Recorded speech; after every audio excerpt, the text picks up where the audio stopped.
All right, well, hello. It's been a while since the podcast, and I'll probably be quick today because I'm hoping to finish painting and getting the basement ready for a future recording area slash fitness center slash place to play a video game or work out, like I said, or read a book or play music, whatever.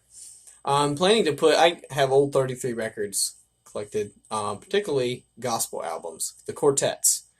We're talking about the 50s and 60s, way back there. Kind of when music was really making a breakthrough in sound. But the point is, there's more gospel in those records than like all the, well, I don't want to knock all the contemporary worship today, but there's just a lot of truth, a lot of concepts, and especially when you need it. Just you're not alone. The Lord's with you. Get right with Him. Be right with Him. And there's just a lot of truth in that old music. Well, it's a historic time, as you may know, in the economy, and it's one of my favorite topics, so I got to mention it. The Federal Reserve had to pump a couple of $100 billion, looks like, into the banks for the overnight reserve needs, cash needs. It doesn't mean everything is collapsing necessarily. I think it does show the larger picture, though. And maybe. Really not sure what was going on with the accounting at the banks to need the extra cash. But they say tax payments, questions about oil after the drones bombed Saudi Arabia the other day, and perhaps other things too. So it's just an interesting time. It hasn't happened. They've not seen a spike in overnight lending rates in really, 9 to 10% in maybe ever, and certainly a very long time.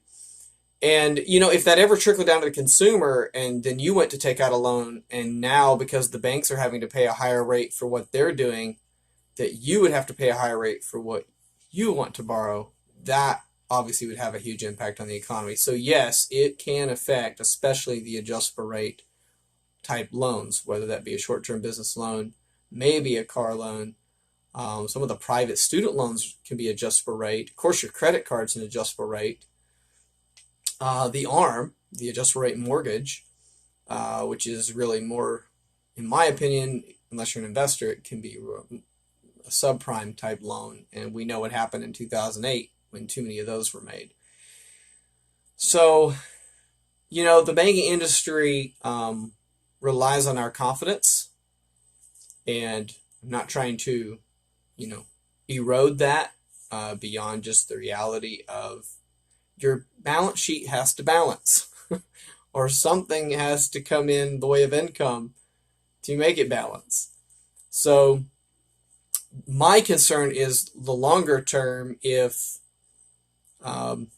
businesses overspeculated and then had to pull back and lay people off, and you have a recession, especially with a global slowdown and aging population here in the U.S., maybe not so many big bright tax cuts like we had after, at the end of 2017, things where businesses say, oh, wait, and all of a sudden, people start defaulting on their debts. And now banks are getting the income they expect. And we'll talk about a cash shortage on their end for their balance sheet, I'm saying.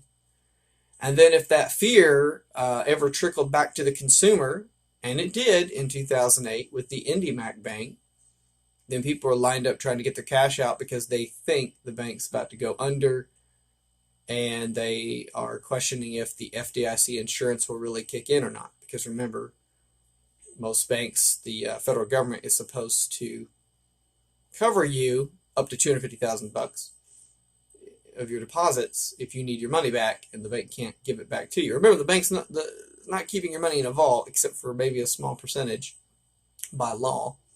And so they want to loan it out to make money at a higher interest rate than what they're paying you to hold your deposits. So that's a very simplistic view. There's a lot more to it. The Bank of England is the one that really made the point that actually your deposits are a liability to the bank because they got to pay you back when you want your money. That's the understanding.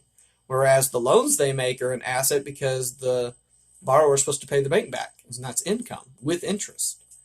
So it's kind of the reverse logic you would think. But, we just want to keep our eye on everything, make sure that going into October, that hopefully there won't have to be all these cash infusions overnight, that banks will get it together. But remember, if they're reserving more cash, then they're not making as many loans, which means the economy is slowing down.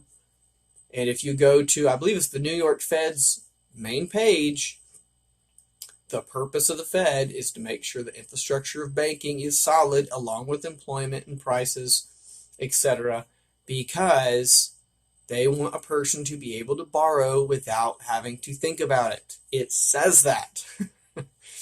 And I realize what they mean most likely is you don't have to think about, is this bank going to be trustworthy as I take out my loan here to buy a house or car, etc. But the assumption is people are going to make loans to do business. So we're going to be using debt for everything we do, which of course justifies higher prices.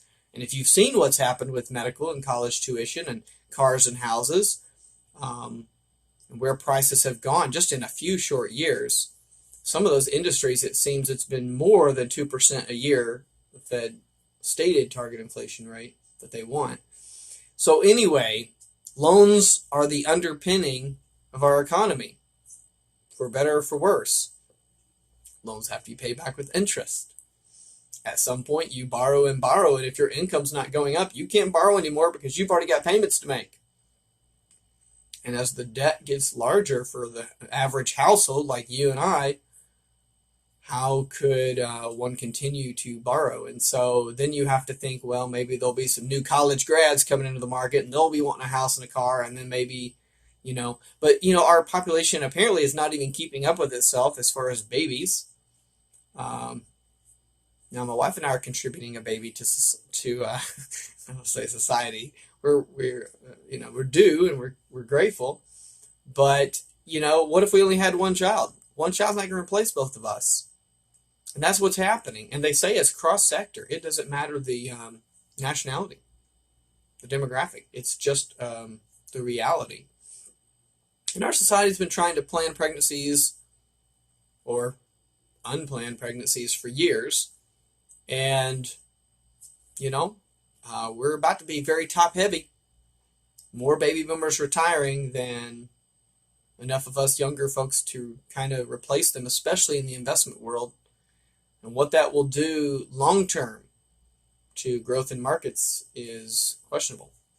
So again, I'm not trying to erode confidence. The market's driven by confidence, lending, banking, consumer spending. It's all, and even politics, it's all driven by confidence. And ultimately, the people make the call, the consumer. It's you and I that are earning the income, being productive, and then managing that money one way or the other. We're the ones borrowing, we're the ones making those decisions. So unless the Fed is just kind of like artificially creating money out of thin air to make up the slack in the economy, it's up to us to be smart with our money. And the system kind of rises and falls on that. And I think you could only print so much money before something would give in your currency value or something. They say Japan's doing it with no problem, though. Printing. 200 and something% of GDP in government debt and counting, and no inflation and no negative side effects, they think, and just carry on. I don't know. MMT, modern monetary theory, it's a beast. You ought to look it up. You ought to know what's coming. Because that's the theory, I believe. That's the only way they're going to keep things pumped up. And again, this last week was a small sample of that, with the cash injected into the banks. Reminds you of the quantitative easing after 2008, when a few $1 trillion was created out of thin air. But it's not the same. So we'll see what happens. Nobody seems to know, by the way, including the Fed. Well, we'll learn over the next 6 weeks, they said. So what a week it has been. Okay, moving on. Personal finance. I work at a college. I talk about money with students. Again, I'm not trying to incite fear. I'm trying to incite responsibility, stewardship, common sense, as it were. And I'm learning every day. I've not mastered this. I have my own debt to pay off. I have my own family decisions to make financially. I had a huge scare. Friday, my wife got a text from a medical provider that said we owed $749. We ultimately called insurance, and they said, actually, that's an out-of-pocket expense. You owe $8,000, and we're not paying a penny of it. And it wasn't our choice. The doctor had sent off a sample to a lab that apparently insurance says is not in network. So we now have a grievance form to fill out about that. Not against the doctor, just the insurance says we can kind of contend and see if they'll count it in network.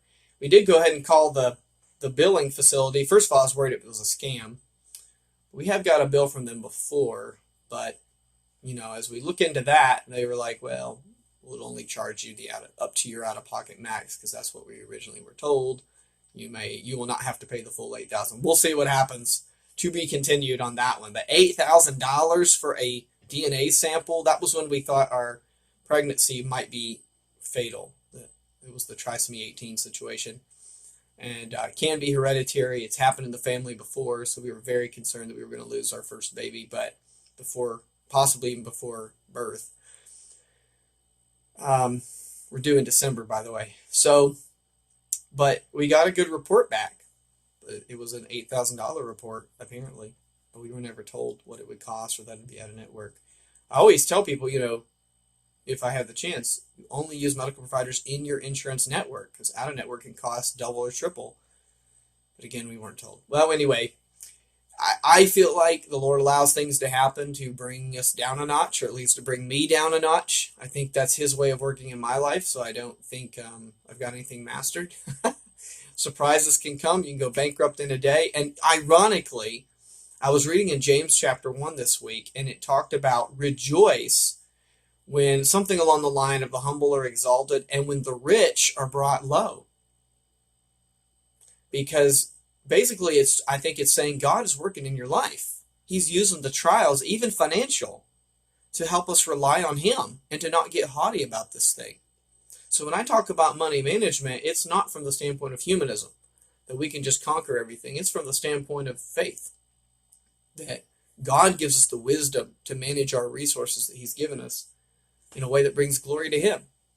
I believe that can mean getting out of debt, living on a healthy budget. It obviously means providing for your family, paying off your debts. Those are moral obligations according to Scripture. But it can also mean enjoying. God gave us richly all things to enjoy. So enjoying with your family and treating your wife or significant other to I was just telling Sarah, we need to, we are so tight sometimes financially.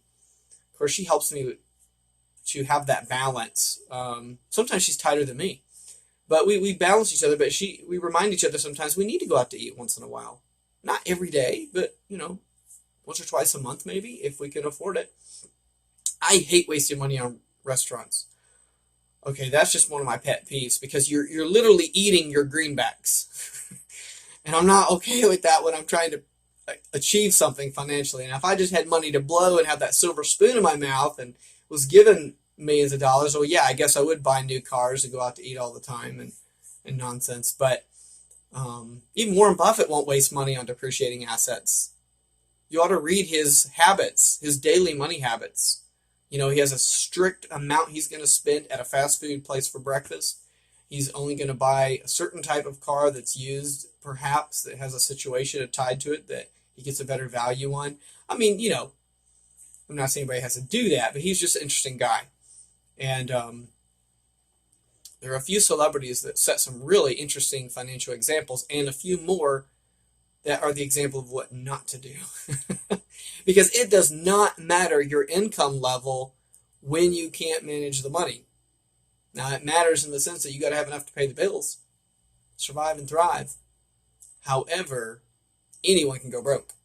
Anyone can go bankrupt. And if you've got more going out than coming in, you're on the path to bankruptcy, aren't we all?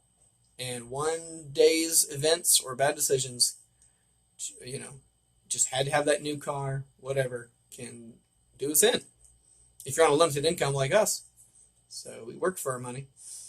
And if you're on government benefit, you're even more restricted. So we kind of all have to think about the balance sheet, don't we, once in a while. In my presentations in college classes, I am now taking a printed little budget because the faculty asked me to do that. And we're pretty paperless, but as a college, but I was specifically asked to do this because it really won't get done any other way. And that's for everybody. You gotta sometimes, like my wife, she'll just sit down with the back of an envelope and say, what are our bills? And she has really helped me to think about that from the household perspective. And I was doing this when I was single, but now with, marriage and baby on the way and all of that, the budget changes, like big time, let me tell you. So you've got to reassess once in a while, maybe every 4 months, or anytime there's a big change. Once you know what your bills are per month and your income, and you subtract and you have leftover, and you kind of set yourself a savings budget and a spending budget, maybe investing and giving, of course, then you're in a pretty good spot. Now, if you're living paycheck to paycheck, that's really rough. That's a whole different ballgame. But if you have some money left over each month, you budget that, and you pretty much know, okay, as long as I don't spend over $100 a month or whatever it is, then you can pretty much just ride out your budget without having to redo it every month. However, when a big change happens, whether that's you tack on a debt, you just had to buy something and now you got an extra payment, or you pay off a debt and you've got some extra income, which is beautiful. Or, in my case, my wife's about to quit work for the baby once it's born. So, or actually, she was planning to quit before the baby's born. It's going to have a significant change to the household budget, potentially. So, anyway, it'll be very interesting to see what happens over the next few months. We do have a payoff goal to be debt-free. We're on track, except we do have a lot of things about to happen. I've been tempted a number of times to just dump money on something, just to get rid of that particular bill. But Lord just keeps holding me back. And not to deplete our emergency fund. So, we have a long-term, I think Sarah and I both have a burden for ministry, and I don't know what that means yet. As a kid, I really felt like I was called to be a missionary and go to other places in North America, and that I've taken trips, but I believe I'm where I'm supposed to be right now. And of course, I don't know how long, maybe the rest of my life, whatever God wants, but that has been another thing. And that, of course, would be a total different financial life change. So I'm only talking about, if you're where you're supposed to be and you have an income, know your bills, know the difference, the leftover, and strategize it. But always keep your faith in God, because God can change your story at any time. Okay, I think we get it. One of the most popular topics at college has been credit. And I believe it's because students kind of get the idea that there's basically 3 levels to our finances. The first is survival: food, transportation, utilities. And yes, car and house, as far as part of that transportation and the whole housing picture of where we are right now. But when a student is starting out, and really any point in your life, you're probably going to make another housing decision. Of course, they're making their college decisions. And remember, I work at a school that transfers a lot of students to bachelor programs out of our associates programs, so 2 to 4 year. So they don't stay with us for, very long. They're going to move on to another college, and that's a huge decision. Where are you going to go? How much is it going to cost? Can you stay in state and save on the out-of-state tuition? And what about dorms? And what about meal plans? And the general cost of the classes? It just goes on and on for a student. So college is a huge decision. Obviously, car, like I say, house, romance and weddings and all of that, medical and insurance, and any other big purchases, etc. So these are big decisions hitting students. And so that, to me, is point 2. Those are kind of the assets in our life, whether it's getting a degree, getting a vehicle, getting a house, getting a wedding. I mean, in a sense, it's a memory, but it's still an asset in our lives, right? It's something that gives value, hopefully retains value, but it costs. It costs a lot. and you're probably paying for that with credit. So you might survive your bills, your survival, with just monthly income. But credit is when you have to borrow more than you can save.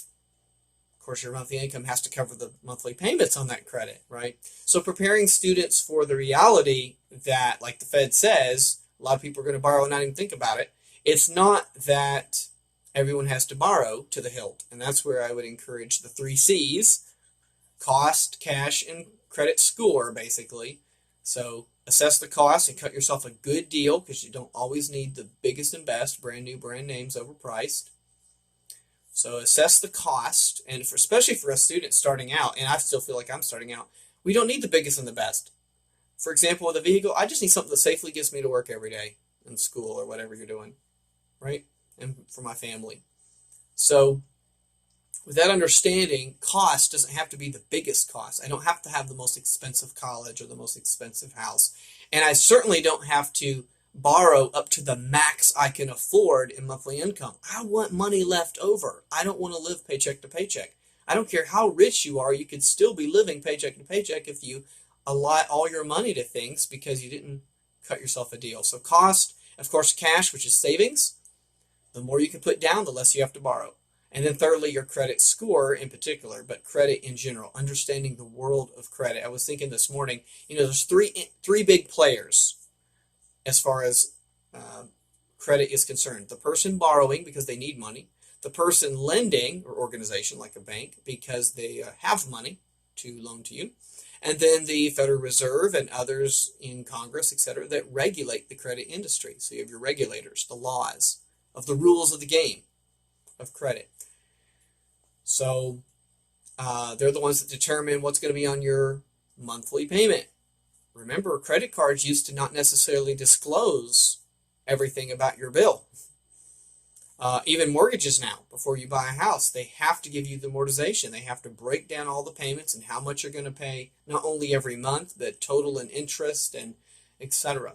By the way, on the topic of interest, which is really, it's just math. It's just a percentage, but it's so fascinating to me because in my thinking, interest is kind of like wasted money because it's my extra payment for the debt because I didn't have enough savings to borrow, to buy something, I had to borrow. But then again, it's a good incentive to pay it back, so I get it. But here's the deal: 5.3% interest rate on a 30-year mortgage, and you can just run the numbers. It's almost seamless on the math. No matter how much you borrow, generally speaking, there's a little bit of variant within the hundredths of a percentage and beyond. But because I ran it into, I think, the 10,000ths of a percent. But basically, generally speaking, a 5.3% interest rate over 30 years, now we're saying, for about any amount you borrow, you're going to pay double for that item. You're going to pay as much in interest at 5.3% rate, 30-year fixed, which is basically a conventional loan, as the actual amount you were borrowing. So if I borrowed $100,000 at a 5.3% interest rate over 30 years and made just the minimum payments for the whole 360 payments there of 30 years, I would pay another $100,000 in interest. Do the math. Just get the Financial Calculators app. It does all the math for you. Beautiful. That's just a really interesting little thing to know, isn't it? And there's some other tidbits that I would like to share when I can remember them. I believe it's the 4.5% interest rate, if I recall, I have to pull up my notes, that basically will double your investment over, I believe, 30 years if you contribute faithfully every month during that time. And I'll have to go back and check that out because of compounding interest. So that's a really interesting thing too. So interest can work in your favor, it can work against you. It can make you money or it can cost you money. So anyway, I have a lot more opinions about that. I am a get out of debt guy. I am not a, hey, let's just use the extra cash, make the minimum payment and throw that in an investment and just expect a higher return. To me, that's risk. I have to provide and I need to pay off that debt and it's an obligation and I just morally and I want to eliminate the risk of them having to repossess my house or car because I didn't make the payment. I don't have car payments, but we do have the house payment, like say. I'd rather take care of that because we're on track to do it quickly because we had a low cost on the house. If you're buying the most expensive house, it might take you 30 years to pay it off. You may not have any extra money to put on principal. But in my opinion, I'm just going to say it this way. I just thought of this. If you can't do your loan in 15 years, I mean, do the 30, whatever, if you want. But if you can't actually pay it off in 15, run the numbers on a 15 versus 30-year mortgage. If you can't do it in 15, don't do it. If you can, that means you've got extra income to play with. And yes, you have the choice. You want to put it in an investment if you think that's safe. If you want to pay your house down more aggressively and turn your 30-year into a 15-year. And this could go for a car payment, even a student loan payment, etc. Student loans are 10-year standard plan, but if say you want to pay it off in 5, or you have a car and it's a 5 to 6 year loan, which is typical, but you want to pay it off in 3 or 2, and then trade it in before it loses more value, or sell it. So, you have these options to pay down debt more aggressively. I feel this is one of the biggest missing pieces in our economy. Hey, if the Fed is going to say, and I'm not trying to bash the Fed, okay, but if they're going to say that we ought to be able to borrow without thinking about it because we trust our banking system, well then let's also say, since we're in a world of borrowing, how about a little financial education that if you pay your debt down faster, assuming there's no penalty, prepayment penalty, you can save a ton in interest. It's just math. Get the financial calculators out. It tells me if I put so much more per month on my mortgage, how much I save in interest and how much sooner I pay that debt off. So again, that world of credit for those big decisions in life, whether that's house or car, college, etc. for you, it's not just the survival, like I say, of the food, utilities, transportation stuff. It's the assets. Let's know that strategy about debt. Thirdly, and my students, I think, get this, is, and when I say my students, you have to understand I'm a student too. So, but when I share things that we've been through and using my bachelor's degree at times to help with all this, basically, bachelor's in business. But I say, the third big thing is saving for our future, right? So that's general savings, especially an emergency fund, a health savings account, for medical. I'm seeing that more importantly than ever before. My 401k through work with matching money if my employer provides it. My Roth IRA, which is another similar, less risk, diversified mutual fund, basically, that hopefully, technically, I'll be honest with you right now, it's in a money market account. It's not even in a mutual fund, but I'm planning to move it. I'm waiting on the October dip. If it happens, there's a lead story on, I believe, CNBC this morning. And yes, we went to church this morning. But before we went to church, I saw the headline. And every year for the past 30 or more years, there's been a dip in October across the board. And in particular sectors like technology, which is probably where I would be a little more inclined to buy a mutual fund in more of the tech stocks, because they seem to have a future as cloud-based storage and just the whole data processing world is the way of the future, unless the world, ends shortly or something, so to speak, some kind of crash. So I think technology, for America at least, we don't do as much manufacturing. It's already in its own slowdown, along with the global slowdown. And it just, things are just made cheaper overseas. I don't know that we're going to get away from that no matter how many tariffs we pass. So as a country. So I'm thinking at the end of the day, it seems like the forte of the U.S. To me, every country needs a forte. They need a strength. They need a commodity or a skill that, and by the way, that's where your wealth is going to come from. I was talking to my wife's 94, I think Thursday, 94 years old, still driving, still living independent, still all there mentally and health, and flew to see us this weekend. And I spent a couple sessions just talking to her. She remembers her family surviving out of the Great Depression. There are very few people you can talk to about that nowadays. That was back before FDIC insurance, when people lost their whole savings account in some cases. Not to mention their job, but their life savings. Just unbelievable stuff. And anyway, she said basically the way they survived was her dad had a skill. He was a carpenter. And he just did jobs for people, including rich people. And that's how they actually fared well, because they had a skill, right? So regardless of life savings, Do you have a commodity? Farmers do, right? They're growing food. Or a skill, which you can then exchange for commodity when you need it, regardless of money, regardless of the money supply and the value of the dollar. It really comes down, and the more I think about it, the more, for me, wealth is defined by the essentials in life that have substance. And I'm not talking about precious metals. I'm not a gold and silver guy. I'm not an anything guy. I'm not a Bitcoin guy. I'm not a dollar guy. I'm not any guy. I am a survivalist because I came from a family where you had to survive. I was all we could barely scrape by with. And if you know my family, I hope you're not thinking critically of us, but it was the life of ministry and the life of simplicity. And anyway, so I'm sorry, I just come from that background of I want to eat, and then we'll worry about bigger things. So, I hope I had the income for all of the above. So, like we say with students, survival, assets, and then thriving, yes, with saving for our future, investing, giving. And I've now automated all of that. So I give to my church, I invest in 2 different funds, I save to my general savings as well as my health savings account, and I do all of that every month automatic without thinking about it. And my bill pay is automated as much as it can be, except for my mortgage because I put extra on that by choice if I have the extra money. But I've actually learned once that falls within your budget, that needs to be automatic too. The same amount every month. If you want to do a little extra and you have it, that's fine. You just get used to the budget. Oh, and of course the paycheck's automatic because that's direct deposit. So everything almost is automated unless I don't want it to be. You have every choice if you want to change something. But once you get that discipline, to me it's habit forming to have a good budget that you can afford that is going to the right places, including giving. And it's the way to go. Because Americans, we need some discipline.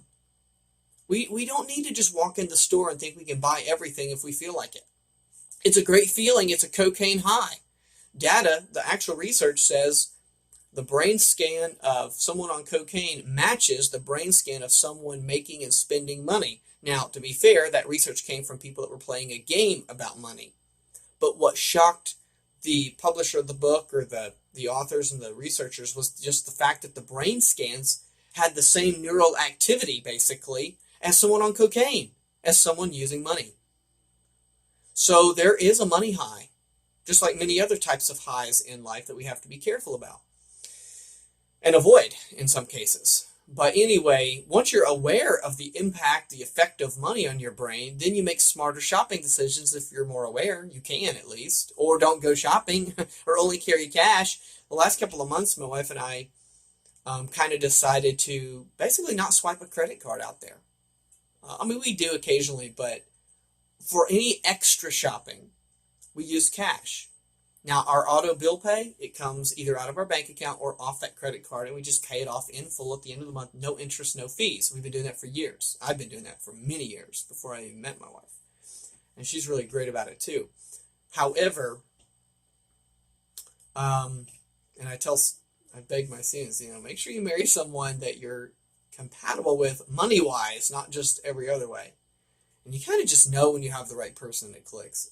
When I met Sarah, nobody like her, and the Lord just had me in the right place in my life, and it just clicked. Thank God for that blessing, because I ruined every dating relationship I ever had. I did not learn how to date right, and I just jacked everything up at every turn.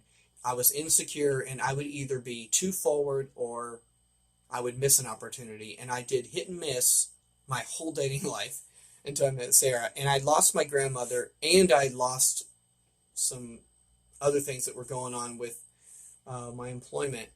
And so a bunch of things were, and I still had my job, but just a bunch of things were in transition as far as the people in my life. My grandmother was very significant to me, etc. And that's when I met Sarah. And I can't help but think that Isaac met Rebecca when he lost, I believe, his mom, whose name was Sarah. How about that? But so just if I recall the story right, unless I'm messing it all up.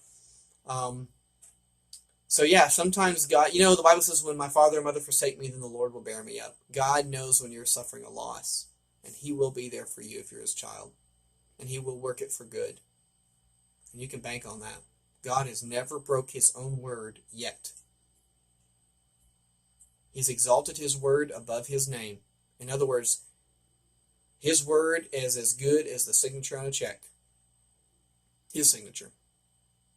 As much as his name is put on something as thus saith the Lord, so to speak, if he puts his name on it, then obviously you know it's going to happen. But when he states it as his word, remember it's his word that created the world, according to the Bible. So his word's all powerful, amen. And it's powerful in our life if we use it. Have you read Proverbs regarding money? I mean, we're talking about money here. Proverbs will change your life about money. And it goes back to value. And it says those that work hard will build wealth, and those who don't and are lazy like the sluggard are going to starve. That's what Proverbs teaches. And that's back to my point about what the definition of wealth really is. It's, to me, productivity. It's labor, being willing to work. It's having resources and products. It's having skill to develop those things. One or both, whether you have the product or you have the skill or you have both. So anyway, and there's many other pieces to it, people that are really good at marketing or designing a website and all of that. But fundamentally, it comes down to the things that we need and want and the services that make things work. To me, that's wealth. That's survival. I don't care how much gold you have if you don't have food. You're still going to starve. I don't eat gold. And I'm not picking on gold. And I don't care if somebody wants to diversify and own a little bit of gold, a little bit of Bitcoin, and the dollar, and some foreign markets too, and who knows what all. But I'm not advanced enough to play in those fields, so I don't know what I'm talking about. And my first priority is food. I got a family. So anyway, we trust the Lord and we're trying to be wise. So don't be afraid to dig in. When Paul did not get church support, he built tents. Now, he didn't stop the ministry. He was on fire. He had the care of all the churches, etc. But he was not ashamed. And then he was not ashamed to work. And then when he worked, and by the way, he didn't have to. The Bible says he says he could have asked the churches for money, but he wouldn't, because he knew as new churches they would think he was in it for the money, like we accuse a lot of TV preachers today. So he didn't want to go that route. So he had the wisdom to say, you know what? I'll just do my skill. And then he met apparently Aquila and Priscilla. And they were a Christian couple that were on fire for the Lord, and they took in a guy named Apollos, I believe it was, who actually had the gift of public speaking and became very eloquent for the Bible. Not that the Bible needs eloquent speakers. It's by the foolishness of preaching that God saves those that believe, the Bible says. And thank the Lord for that, because I am not eloquent. But the point is, Apollos he had a gift. And God used that gift.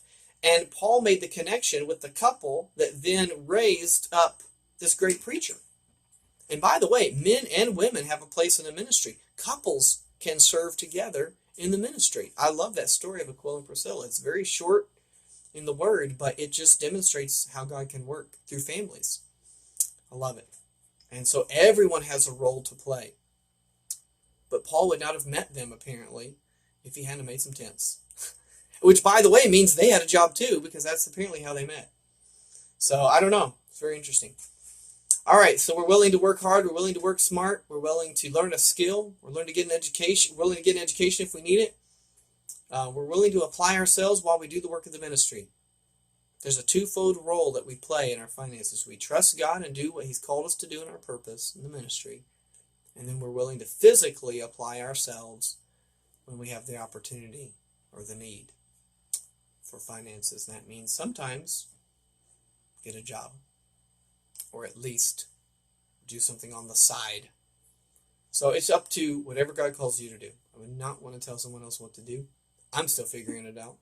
But I hope these little recordings, as sporadic as they are, I just hope it's an encouragement to somebody. I really kind of felt like nobody was hearing these, and I thought, well, maybe that's a good thing. And then, I had some comments otherwise, and I was shocked. And so thank you, by the way. That really lifted me up to say, okay, I'm just going to share what God's doing in my life, what I think I'm learning. And I have not mastered it, like I say, but you could teach me something, and I'll share what I'm learning, and together we'll move forward. I've got some great people in my life. I'm so thankful for um, my dad, um, some things my uncle told me, my brother, my brother-in-law, my other brother-in-law. These people, father-in-law and mother-in-law, believe it or not. Of course, my wife. She has done so much to keep me on track. And I'm so grateful. Thank you all. I think mostly, if not all of them, are somehow family, right? But, or, by marriage.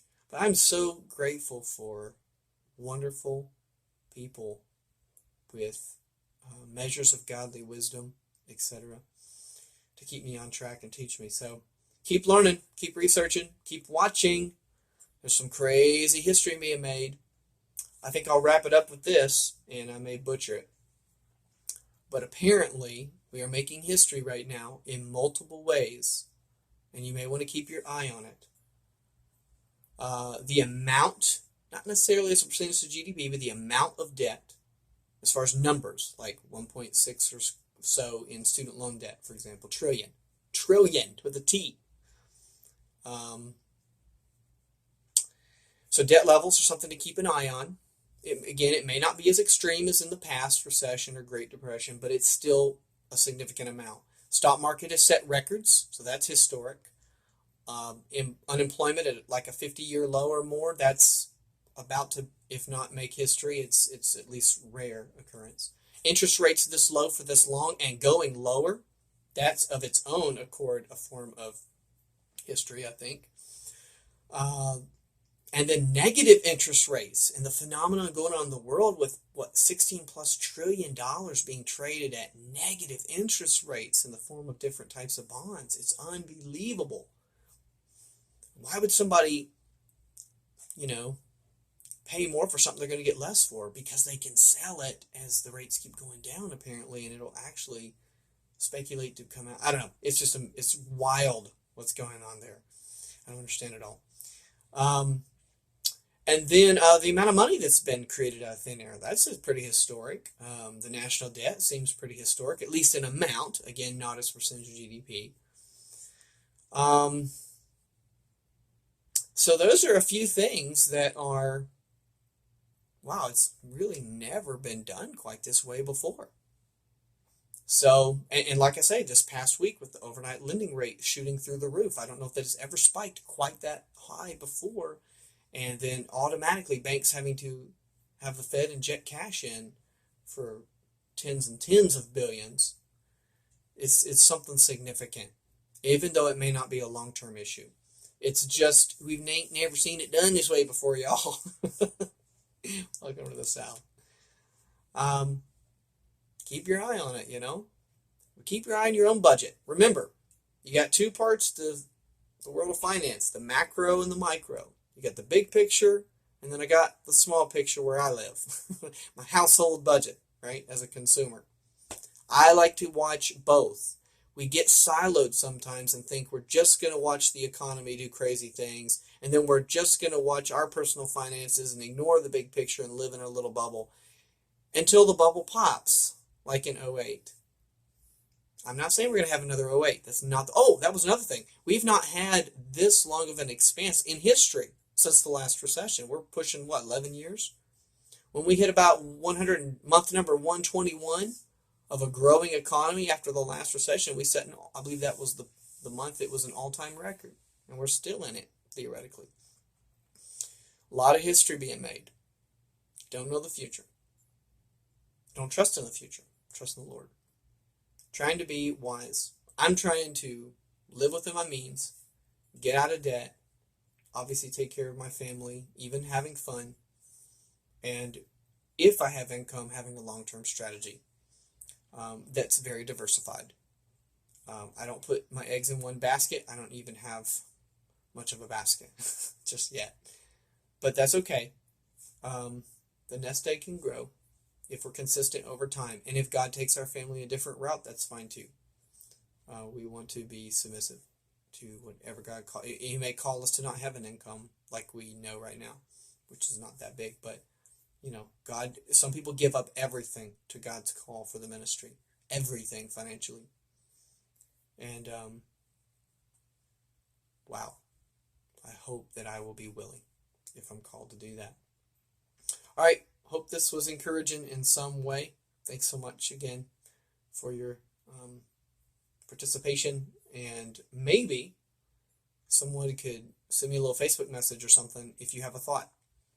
Teach me. What are you learning? What's working for you? What's not? I don't know.